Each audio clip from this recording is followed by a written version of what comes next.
어제 아침에도 말씀을 드린 것과 같이 요새는 한 줄 시가 유행하고 뿐만 아니라 한 줄 추천서가 있다 하는 점을 여러분들에게 말씀을 드렸습니다. 그래서 어떤 책을 집필했을 때 추천서를 부탁을 하면 그 책에 대해서 한 줄로 추천서를 써가지고 보내는 이런 경우가 없지 않아 많이 있다 하는 얘기입니다. 그것처럼 오늘 잠언 10장부터 시작을 해서 마지막 31장까지는 한 줄 교훈으로 되어 있습니다. 한 줄 잠언으로 되어 있다. 특별한 어떤 주제를 가지고 여러 구절에 걸쳐서 그것을 말하는 그런 교훈들이 거의 없고 이제 한 줄 한 줄 다른 교훈을 주고 있는 것이 바로 10장부터 마지막 장까지 있다 이렇게 말씀을 드렸습니다. 그래서 이 아침에도 한 줄 한 줄 살펴보아야 될 것인데 본문이 너무 길기 때문에 제가 지금은 한 25절까지만 살펴보고 아무래도 마쳐야 할 것 같습니다. 13절 보면 명철한 자의 입술에는 지혜가 있어도 지혜 없는 자의 등을 위해서는 채찍이 있느니라 이렇게 말씀을 하십니다. 그러니까 명철한 자의 입술에는 지혜가 있다. 그러니까 그런 사람의 말에는 지혜가 있기 때문에 무엇인가 듣고 유익을 얻을 수 있는 게 있어요. 그러니까 지혜로운 사람이나 명철한 사람이나 이런 사람들은 무엇인가 말을 하게 되면 그 사람 말 속에는 지혜가 있기 때문에 듣고 나 자신이 유익을 얻고 깨닫고 도움을 받을 수 있는 그런 교훈들이 있다는 겁니다. 그렇지만은 지혜 없는 자의 등을 위하여는 채찍이 있느니라. 이 말은 지혜 없는 자는 무식한 말을 합니다. 그리고 무절제한 말을 합니다. 그리고 더 나아가서 더럽고 지저분하고 무익하고 그리고 그 타락한 말 이런 말들을 내뱉기 때문에 그러면 어떻게 해야 되느냐? 그런 말을 무익한 말을 내뱉는 이런 지혜 없는 사람의 등을 위해서는요 채찍이 필요하다. 그런 사람들의 말을 고치기 위해서는 징계가 필요하다. 그런 얘기가 되는 것입니다. 그래서 정말 명철한 사람의 그 입에는 지혜가 있기 때문에 듣고 유익을 삼을 수 있는 것이 있지만은 이렇게 미련한 사람들의 말을 통해서는 전혀 듣고 유익을 얻을 수 있는 것이 없기 때문에 그런 사람들의 말을 좀 순화시키고 고치고 좀 수정을 하려면 그 사람의 등에 채찍이 필요하다, 징계가 필요하다 이렇게 오늘 성경은 얘기하고 있습니다. 14절에 지혜로운 자는 지식을 간직하거니와 지혜로운 자는 지식을 간직한다고 했는데 언제 쓰려고 지식을 간직하느냐라고 하면 적당한 때에 자기에게 있는 지식을 사용하기 위해서 그것을 간직한다는 겁니다. 아무 때나 지식을 발휘하지 않는다는 거예요. 그러니까 가장 적당한 때에 꼭 필요한 때에 자기가 가지고 있는 지식을 발휘하기 위해서 그것을 베풀기 위해서 지혜로운 사람은 때를 기다리면서 그 지식을 항상 보존하고 있다 이렇게 말씀하고 있고 미련한 자의 입은 멸망에 가까우니라. 무분별하게 무절제하게 말하는 이런 사람은 결국 자기가 말하는 것에 따라서 그게 부메랑이 되어서 자기에게 돌아오므로 자기가 큰 해를 입고 멸망에 이르게 된다 하는 것을 얘기하셨습니다. 15절에 부자의 재물은 그의 견고한 성이요 가난한 자의 궁핍은 그의 멸망이니라. 여기 견고한 성이라 하는 이 말은요 강력한 보호와 힘이 된다 그런 얘기입니다. 견고한 성은 강력한 힘과 보호가 된다. 그리고 또 달리 말하면 적극적인 활력의 동인이 된다. 무엇인가 적극적으로 일을 하려고 하는 그런 원인이 동력이 된다. 동력의 원인이 된다. 이렇게 말하고요. 이것은 결국에 귀하고 그리고 값지게 사용이 될 수가 있다. 그런 얘기를 하고 있는 것입니다. 그러면 뭐가 그 사람에게 강력한 보호와 힘이 되고 또 무엇이 또 이렇게 적극적으로 활동할 수 있는 동인이 되고 그리고 그것이 그 사람에게 귀하게 그리고 값지게 사용이 될 수가 있느냐라고 하면 그게 바로 부자의 재물이라는 것입니다. 이때의 부자라고 하는 것은 앞에 의인으로서의 부자 이렇게 설명할 수가 있는 것이고, 그러면 의인으로서 다시 말해서 불의한 재물로 부자가 된 사람을 말하는 게 아니고 정말 의롭게 행동해서 부지런하고 겉면 성실하게 일해서 부자가 된 그 사람의 재물은 분명히 자기를 보호할 수 있는 강력한 보호와 힘이 되는 것이고 무엇인가를 어쩌면 역동적으로 활력 있게 일을 하는데 분명히 그것이 동력이 되는 원인이 된다. 그리고 그것은 자기를 위해서도 정말 귀하게 값지게 사용이 된다 하는 점을 이렇게 교훈하고 있는 것입니다. 그리고 가난한 자의 궁핍은 그의 멸망이니라 이렇게 얘기했는데 이때의 가난한 자도 앞에 있는 말씀과 조금 덧붙여서 설명을 하면 지혜 없이 가난한 사람을 말하고 있는 것입니다. 그런 사람은 결국 어떤 것이든지 간에 그 모든 것이 자기에게 유익이 되지 못한다 하는 것을 말씀하고 있습니다. 16절에 의인의 수고는 생명에 이르고 악인의 소득은 죄에 이르느니라. 그러니까 의인의 수고는 결국 생명에 이르지만은 그 반대로 악인의 소득은 죄에 이른다 이렇게 말했는데 이 죄를 다른 말로 고치면 심판적 형벌을 말하는 것입니다. 결국에 악한 사람의 소득은 심판적 형벌을 면치 못한다. 불의한 재물로 이익을 삼고자 하는 사람은 결국 심판적 형벌을 면할 수 없다 하는 것을 얘기하고요. 17절에 훈계를 지키는 자는 생명길로 행하여도요. 이 훈계라는 이 말은 징계라는 말하고 비슷한데 어떤 교훈의 말씀을 듣고 어떤 계명의 말씀을 듣고 더 나아가서 좀 더 확장해서 말하면 하나님의 말씀을 듣고 지키는 사람은 결국에 생명길로 가게 된다. 이거는 성경 창세기부터 요한계시록에 이르기까지 계속적으로 말씀하시는 그런 교훈이지 않습니까? 그런데 이렇게 교훈을 잘 듣고 그 말씀대로 지켜서 살아가는 그런 사람은 분명히 앞길이 창창하고 그리고 그 길이 생명의 길을 걷게 되지만은 반대로 징계를 버리는 사람, 훈계, 교훈, 계명, 하나님의 말씀을 버리는 사람은 그릇가느니라. 그 말씀을 듣지 아니하고 그 말씀을 멸시하고요. 그렇게 하나님의 말씀과 전혀 상관없이 걸어가게 되면 그 사람들은 분명히 길을 잃게 되고 방황하게 될 거예요. 하나님의 말씀을 따라서 살지 않으면 길을 잃는 것은 당연하다는 거죠. 방황하게 되는 것은 당연하다는 거죠. 길을 알지 못하는데 어떻게 그 길을 갈 수 있겠습니까? 마땅하다는 거죠. 당연하다는 거죠. 그런 사람은 길을 잃고 방황하며 결국에는 영원한 파멸의 길로 빠지고 말 것이다. 이 앞에 깊은 낭떠러지가 있는데도 불구하고 여기 깊은 터널이 있는데도 불구하고 그 길의 끝을 알지 못하기 때문에 그 길을 그냥 아무런 생각 없이 그냥 걸어가는 거예요. 이 앞에 낭떠러지로 인하여서 죽을 것도 모르고 그냥 간다는 거죠. 오늘 이 17절의 말씀은요. 훈계를 지키는 자는 생명길로 행하여도요. 징계를 버리는 자는 그릇 가느니라. 이 말씀을 마음속 깊이 새기면서요.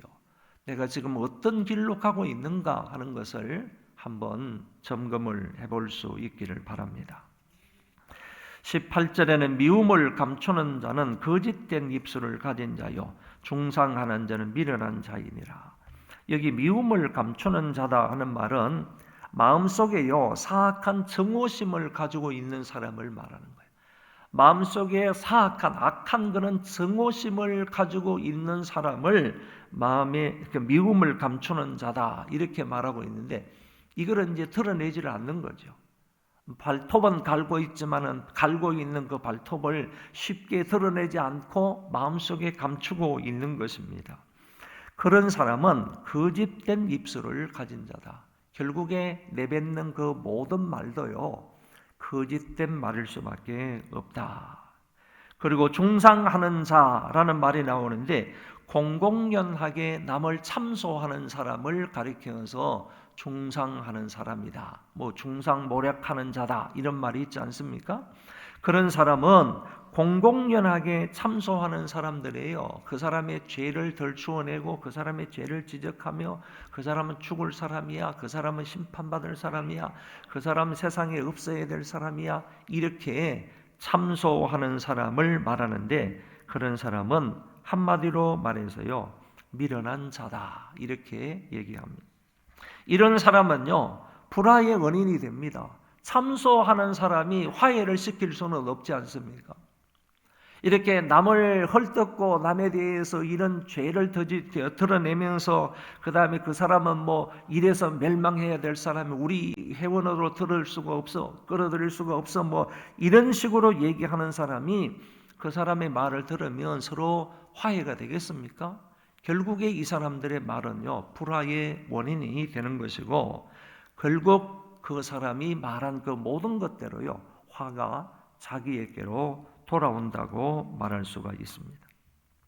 19절에 말이 많으면 허물을 면하기 어려우나 이때 말이 많다는 이 말은 무분별하게 말하는 것을 의미합니다. 그리고 진실하지 못한 말을 하는 것을 말하고 천박한 말을 하는 것을 말하고 더 나아가서요 거짓말을 하는 거 거짓말을 하고 가짜 뉴스를 퍼뜨리는 이런 사람들은 말이 많은 사람이다 이렇게 말할 수가 있겠습니다.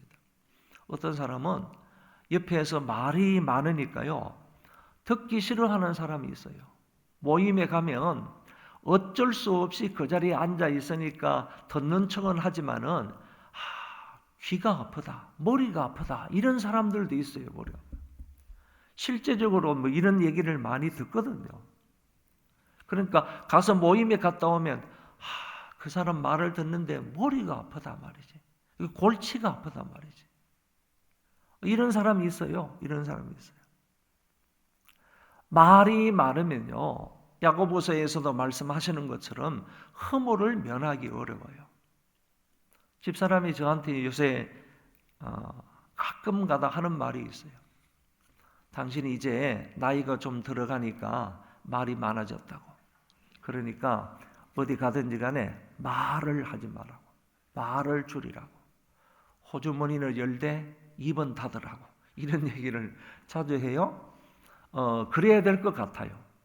나도 어떤 모임에 갔다가 돌아오면서 생각되는 게 오늘 너무 말을 많이 했다. 이런 생각이 들어요. 장로님들하고도 가만히 보면 끝나고 나서는요. 내가 말을 너무 많이 했다. 이런 생각이 들어요. 말이 많으면 실수가 있거든요. 허물이 있거든요. 그래서 저와 여러분도 이제 좀 말을 좀 줄였으면 좋겠다. 이걸 준비하면서도 그런 생각을 했어요. 나부터 좀 허물을 좀 면하기 위해서, 실수를 조금 면하기 위해서 말을 좀 줄여야 되겠다. 할 말이 있어도요. 정말 중요한 말이 아니면 그것도 좀 줄여야 되겠다 하는 생각을 가지게 됩니다.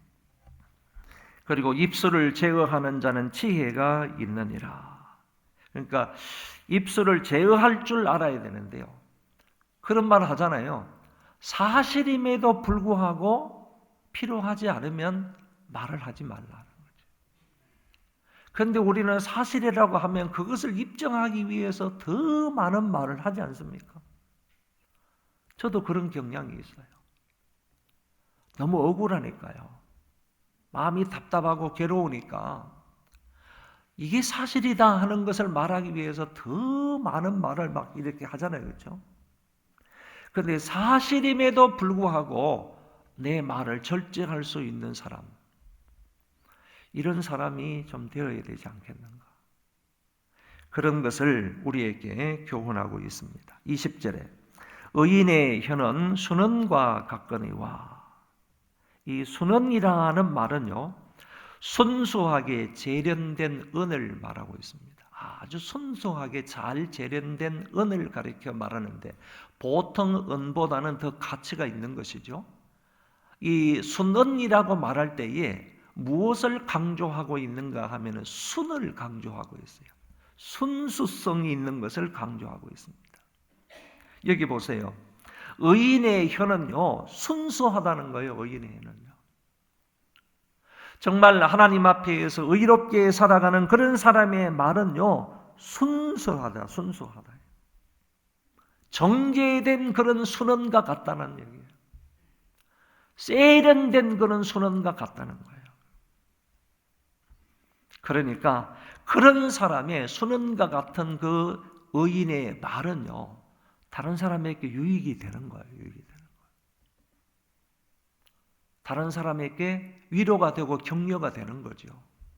그렇게 잘 정제된 그 순수한 그런 정제된 깨끗한 그런 말들요, 그런 말들은 분명히 다른 사람에게 위로와 격려와 힘이 된다라는 얘기입니다. 그런데 악인의 마음은 가치가 적으니라 그랬습니다. 한번 따라 하실까요? 가치가 적다. 가치가 적다라는 말이에요. 원문 성경의 뜻은요, 오물이다 그런 뜻이에요. 쓰레기다 이런 뜻을 가지고 있어요.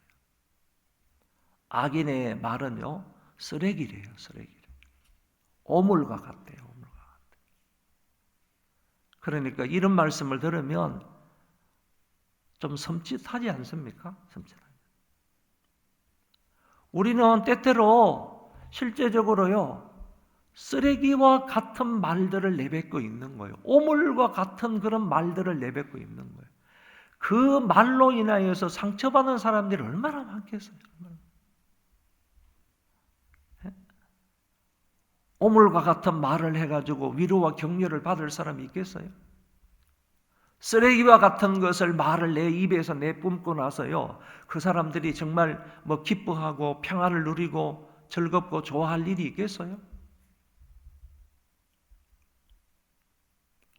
그런데 우리는 그와 같은 말, 쓰레기와 같은 오물과 같은 그런 가치 없는 말들을 수없이 많이 내뱉고 나서도요, 아주 그냥 잘했다는 식으로 이렇게 다니는 거 아닙니까? 할 말을 했다라고 하는 것처럼 이렇게 다니는 거 아닙니까? 악인의 혀는 순언과 같지만은요, 의인의 혀는 순언과 같지만은 악인의 마음은 가치가 적으니라. 21절에 의인의 입술은 여러 사람을 교육하나. 앞에 말씀하고 조금 연결을 시킬 수 있겠죠. 의인의 말은요, 여러 사람을 교육할 수가 있어요. 어떤 길로 가라고 교육을 하는 거죠? 의인이 가는 길은 생명의 길이라고 그랬지 않습니까? 그러니까 너도 당신도 생명의 길로 가라고 교육을 할 수가 있다는 거예요. 여러분, 이것보다 더 가치 있는 게 어디 있습니까? 내가 정말 다른 사람을 교육하는데 내가 가고 있는 그 의인의 길, 그 생명의 길, 그 좁은 길, 그 영생의 길로 가도록 교육을 한다면 얼마나 유익한 거예요? 얼마나 유익한 거예요?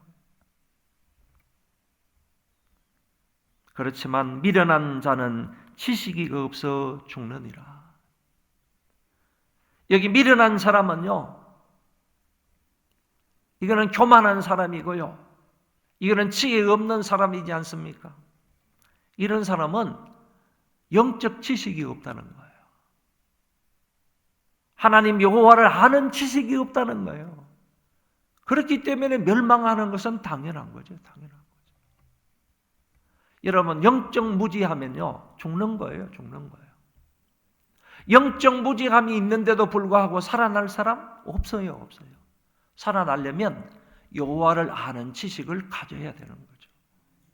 영적인 지식을 가져야 되는 거예요. 성경은 분명히 말하는 거예요.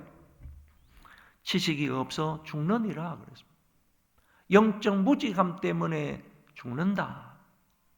우리가 잘 아는 것처럼 이 백성이 그 여호와를 아는 지식이 없으므로 방자히 행하고 결국 망하는도다 그랬습니다. 지식이 없기 때문에, 하나님 여호와를 아는 지식이 없기 때문에 방자하게 행하는 거예요. 결국 지식이 없으므로 망하는 거죠. 우리도 망하고요, 이 백성도 망하는 거예요. 나라도 망하는 거예요. 망하는 거예요. 22절에 여호와께서 주시는 복은 사람을 부하게 하고 근심을 겸하여 주지 아니하느니라. 여러분, 하나님이 주시는 복은요, 하나님의 절대적인 주권 아래에서 주시는 복이에요. 그 복은요, 어느 누구에게든지 간에 유익이 되는 복이에요. 때때로요, 복이, 어떤 물질적인 복이 그 사람에게 실제적으로는 유익이 안 되는 것도 많이 있어요. 그것 때문에 시험이 들어가가지고 싸움질하고요, 법적 다툼을 하고, 이런 경우들도 많이 있어요. 많이 있단 말이지. 그런데 하나님의 주권 아래에서 베풀어 주시는 그 복은요, 모든 사람들에게 유익하고 모든 사람들에게 기쁨을 주는 것이고 모든 사람의 마음을 평안하게 하시는 거예요. 그것을 여기에서 말씀을 하시면서, 그러니까 하나님 여호와의 주권 아래에서 주시는 그 복이 있으며 모든 사람들의 기쁨이 있고 유익이 되고 그리고 평안한데, 그런 사람에게 근심이 있을 수가 있느냐, 이런 얘기죠. 하나님의 주권 아래에서 베풀어 주시는 복이 있으면 그 사람 마음속에 근심이 있을 수가 없다. 하나님은 근심을 겸하여 주지 아니하시기 때문이다 라고 말씀하고 있습니다. 23절에 미련한 자는 행악으로 낙을 삼는 것 같이 명철한 자는 지혜로 낙을 삼느니라. 이 말씀은요, 무엇으로 낙을 삼으며 살아가느냐, 무엇으로 기뻐하느냐, 이게 무엇으로 쾌락을 누리며 살아가느냐, 이게. 악한 사람은 악을 행함으로 쾌락을 누리며 살아간다는 거예요. 사기치는 사람은 사기 한 건 하고 나서 정말 기뻐 뛰면서 술을 마시면서 기뻐하면서 쾌락을 누리며 살아가는 거죠. 악은요, 악한 사람은 악행을 하고 난 이후에 자기가 생각할 때 어떤 결과가 따라오면 그것으로 인하여서 기뻐하는 거예요. 악인의 쾌락으로 인하여서 악인은 기뻐한다는 얘기예요. 반대로 뭐라? 명철한 자는 지혜로 낙을 삼느니라 그래서. 지혜의 말씀을 들음으로 낙을 삼는 거예요. 지혜의 말씀을 나누어 줌으로 낙을 삼는 거예요. 지혜의 말씀을 지킴으로 낙을 삼는 사람이 명철한 사람이에요. 지혜로운 사람이에요. 여러분, 무엇으로 낙을 삼아야 하겠습니까? 여러분, 내가 무엇으로 기뻐해야 하겠나요? 우리는 하나님께서 주시는 지혜로 말미암아 기뻐해야 하는 것입니다. 악한 사람이 그 낙으로 인하여서 악한 것의 결말로 인하여서 기뻐한다 할지라도요, 그 기쁨은 참된 기쁨이 아닌 것이고요, 그것은 순식간에 파멸될 수밖에 없는 것들이라는 것을 우리는 알아야 합니다. 24절에 악인에게는 그의 두려워하는 것이 임하거니와 의인은 그 원하는 것이 이루어지느니라. 할렐루야. 여러분, 악한 사람은요, 원하는 것을 얻지를 못한대요. 그리고 의인은요, 원하는 것을 얻을 수 있다라고 얘기를 합니다. 그러니까 악한 사람은 원하는 것을 얻지는 못하고 다른 것을 얻는데요. 다른 것을 얻는데.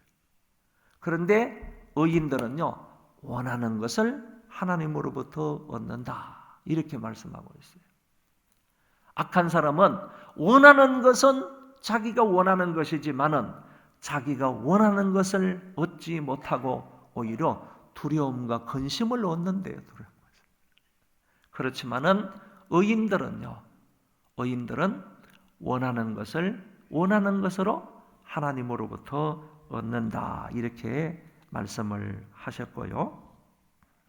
여기 아주 멋진 말이 있어요. 마지막에 보면 의인은 그 원하는 것이 이루어지느니라 이렇게 말씀하셨는데 한번 따라합시다. 이루어지느니라. 이게 하나님의 인정하에 이루어지는 것을 말한다는 거예요. 여러분, 하나님이 인정하에 이루어지는 것을 말해서 이루어지느니라 이런 단어를 썼다는 거예요. 아까도 말씀을 드린 것처럼 하나님의 주권 아래에서 이루어지는 것을 말한다는 거예요. 하나님의 허락하심 아래에서 이루어지는 것을 말하고요. 하나님의 인정하에서 주어지는 것을 가리켜서 이 말을 썼다는 거예요. 그러니까 여러분, 하나님이 인정하에 주어지는 그 모든 것은요, 우리에게 있어서 너무너무 유익하고 좋은 거예요. 이거는 세상 거하고는 비교할 수도 없는 좋은 겁니다. 당신의 외아들까지 우리를 위해서 주신 그 하나님이요, 그 모든 것들을 왜 안 주시겠어요? 그런데 그 모든 것은요, 상상하거나 아니면 대조할 수 없는 그런 좋은 것들이에요. 그 무엇과도 대조하거나 비교해서 이것이 우월하다라고 말할 수 없는 정말 최상위 것을, 가장 좋은 것을 하나님의 허락하에 우리에게 주신다는 거예요. 그것들을 가리켜서 이루어지느니라 이렇게 성경은 말씀을 하셨다는 것입니다. 이런 은혜를 누리는 자들 되시기를 바랍니다. 마지막 25절 읽고 마치겠습니다. 다 같이 읽어볼게요. 회오리 바람이 지나가면 악인은 없어져도 의인은 영원한 기초 같으니라. 이때의 회오리 바람은요, 심판적 형벌을 말하는 겁니다. 심판적 형벌을 말하는 겁니다. 마태복음을 얘기할 때 제가 그런 얘기를 했어요. 예수님께서 산상보훈을 쭉 얘기하고 나서 마지막에 지혜로운 사람은 그 집을 반석 위에 지은 사람과 같으니 비바람이 나고 창수가 불어와도 무너지지 아니하고, 이런 사람이 지혜로운 사람이라 그랬잖아요. 여러분, 비와 바람과 창수, 이 창수라는 이 말은요, 어떤 뜻인가 하면은 아주 급하게 몰려오는 그런 그 물을 말하는 거예요. 그러니까 막 흙탕물 같은 이런 것이 막 산 위에서 막 급하게 많은 물들이 그냥 한꺼번에 쏟아지는 이런 물을 창수라고 하거든요. 그러니까 비라든지 바람이라든지 창수라는 것은 뭐냐 하면은 바로 이와 같은 뜻을 가지고 있는 거예요. 심판적 형벌, 아니면 급한 그런 정말 위험한 그런 환난, 핍박 이런 것들을 말하는 거예요.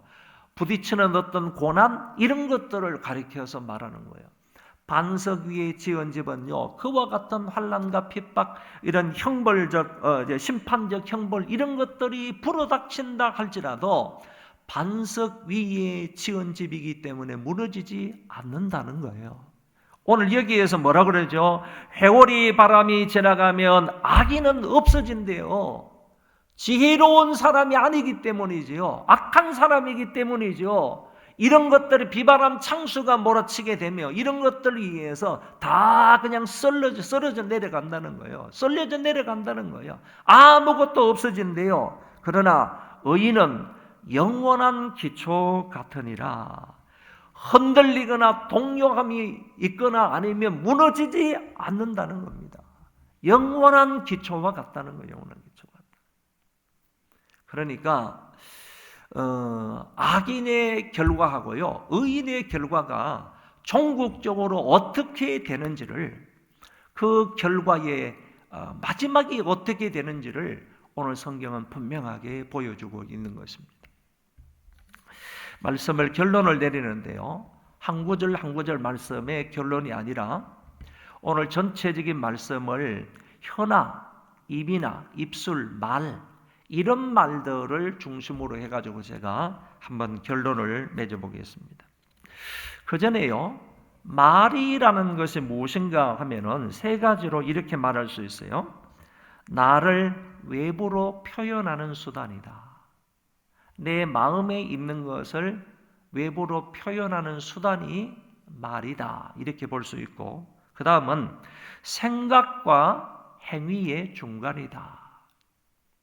내가 생각하는 것을 말하지 않습니까? 그 생각하고 행하는 것은 말을 하고 나서 행하다든지 말을 하고 나서 그것대로 실천한다든지 하게 되는데, 이 생각과 행위의 중간 단계가 말이다. 이렇게 얘기를 하고요. 어떤 사람은 이 말은 씨앗과 같다. 심는 것이다. 이렇게 말을 하는 사람이 있습니다.